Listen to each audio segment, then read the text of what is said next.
Howdy gamers, and I don't really have any games to play. Luckily, a while back I did find a box of non-haunted games at a graveyard. You kinda had to be there. But, I guess we can go ahead and see what game I'm gonna be playing today. Okay, looks like it's some sort of Steam code.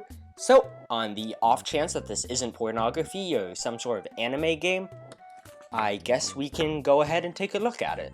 What the frick is a OneShot? OneShot is a game where you're trying to return the sun to a dying world, and in it, you play as a cat girl named Niko, and we are now less than 2 minutes in, and the Steam key is already extremely close to the trash bin. Although Niko does insist that she's not a cat girl, and I'll be honest, it's so nice to finally have a relatable protagonist in a video game. Technically though, you don't even play as Niko, and if you've played the game, you'll know what I mean.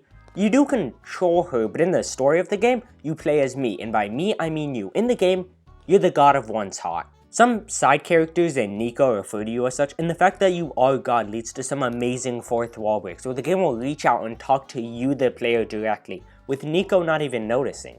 I'm not going to say any of the fourth wall breaks, because if they had been spoiled for me, I would have been genuinely mad, and probably would have set a world record on most Geneva conventions broken within a minute, because they are literally the best fourth wall breaks I've ever seen in a video game. Forget Doki Doki Literature Club, Undertale, Metal Gear, or Dora's Cooking Club, because this game is the freaking king of fourth wall breaks, and it actually makes me mad that not enough people mention this game when talking about fourth wall breaks in video games. And it's not like the fourth wall breaks are for a quick laugh. Or to tell everyone, thank you for getting me to 100 subscribers, I honestly really appreciate it, and to celebrate, I'm doing a 100 subscriber Q&A cooking video, so you can leave your questions in the comments down below, or you can leave them in my Discord, which I just made, which will be the top link in the description, because that would be a dumb use of a fourth wall break. Instead, they're all important to the game, and all of them either help you learn more about the lore, or act as a next level gaming puzzle. Of course, not all the puzzles in the game are fourth wall breaks, that would kind of lessen the impact of when the game goes for them. The game uses fourth wall breaks, so each one surprises you, and all of the fourth wall break puzzles and moments are wholly unique. They never repeat something. Of course, that's just the fourth wall break puzzles. What about, well, the actual puzzles? And they are so freaking good. Just like with Day of the Tentacle, they aren't puzzles for the point of there just being a puzzle. They all help you progress in the story and feel real.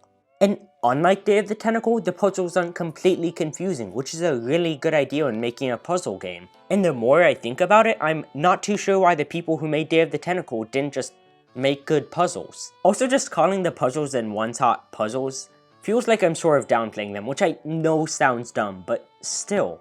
One of the big parts of OneShot is just exploring the world. It's kind of like a 3D Super Metroid in that sense. Wouldn't that just be Metroid Prime? No. The world of OneShot is split into 3 main areas: the Barren, Glen, and the Refuge. Each one is separated by some sort of problem that needs to be solved in order to progress.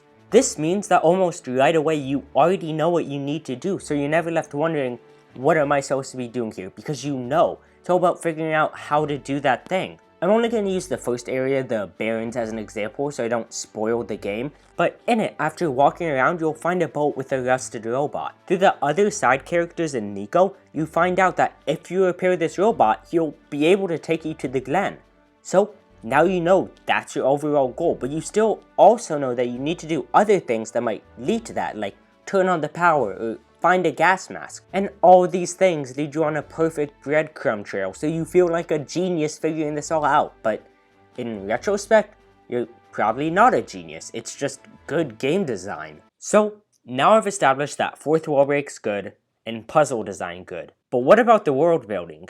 And believe it or not, it's good. First off, there are the characters, and there's like at least 5 of them, and they're all really unique and memorable, and you feel an emotional connection to almost all of them. Whether it's Magpie, Ling, Silver, Maze, and especially Niko. Even characters with names like freaking Lamplighter are really memorable, and you grow to love them. And all of that makes the final choice you have to make at the end of the game all the more impactful. And even besides the ending, there are some amazing and touching moments that you get to experience in the game with these characters. Whether that be the chess match with Silver, or the entirety of your time with Maze. Getting to see and walk through the world as it's ending is powerful stuff, and it's done really well here. I don't really want to talk too much about this though, because if I was to spoil any moment in the game, I would feel really bad. There's more world building than just the characters though. There's also a surprising amount of backstory. You can find it by reading the notes left by people who used to inhabit the Barrens, or just talking to people in the Glen, and reading books in the Refuge. Not everything is outright answered though. Some of it is left up for you to connect the dots, which can be nice when it's done right like it is here. Because you do get some concrete answers, but at the same time, there are some things that are left for you to piece together. This backstory, just mixed with the characters and puzzles, actually makes OneShot feel like a real and breathing world. And another thing that helps the world of OneShot to feel real and breathing is the soundtrack. There are songs for almost every unique place in this game, which is amazing to see, especially from an indie game. Of course, if the music was bad, this would be an issue, but the music is actually really great. It's not Ocarina of Time or Undertale or Crazy Bus tier, but dang it, it's really freaking close. It's hard for me to describe what makes music good because, get this, I haven't studied music theory. Idiot. I will say though, that as stupid as this sounds, the music honestly does capture the feeling of a world that's on its final breath. And I know that sounds stupid, but look, the YouTube comment section agrees with me. Okay, now that I'm saying it out loud, I realize that if YouTube comments are agreeing with me, I'm probably wrong. So I guess that there's really not much that I can say other than music good. But let's go back to talking about the story, because if you'll remember, I got kinda sidetracked talking about cat girls. Earlier I mentioned that you travel through the Barrens, Glen, and the Refuge so that you can make it to the tower to return the sun. But once you get into the tower, you're faced with a really freaking tough choice that leads to one of two endings. After you beat the game though, you have the chance to do a second playthrough. All you have to do is go into the OneShot folder on your computer and delete your save file. But on your second playthrough, things aren't the same. There are new puzzles, new dialogue, and it also leads to a different ending. I'm not going to say what the final ending is, mostly because I haven't done it because I've been busy with... But from what my friend Connor told me and just from what I've heard, the second playthrough ending is one of the best parts of the game, so I'll probably have to do it one of these days. And don't worry, if you don't want to do the second ending, you don't have to. The ending of the first playthrough is still satisfying enough, and I freaking loved it. The ending sequence of OneShot when you're going up the tower and getting notes from whoever is probably one of my favorite ending sequences in a game ever. Also, if you're worried about the game being too short, the game is 4 hours, but that's not a downside because it's the perfect length. If you've ever played the original Portal, you know what I mean. It's kind of like that where it feels like if it would have gone on longer, it would have ruined the pacing of the game. But once again, if you want more, there is the second playthrough. There's not too much to talk about though, but I guess the fast travel is nice. You can only fast travel to specific locations within the area that you're in.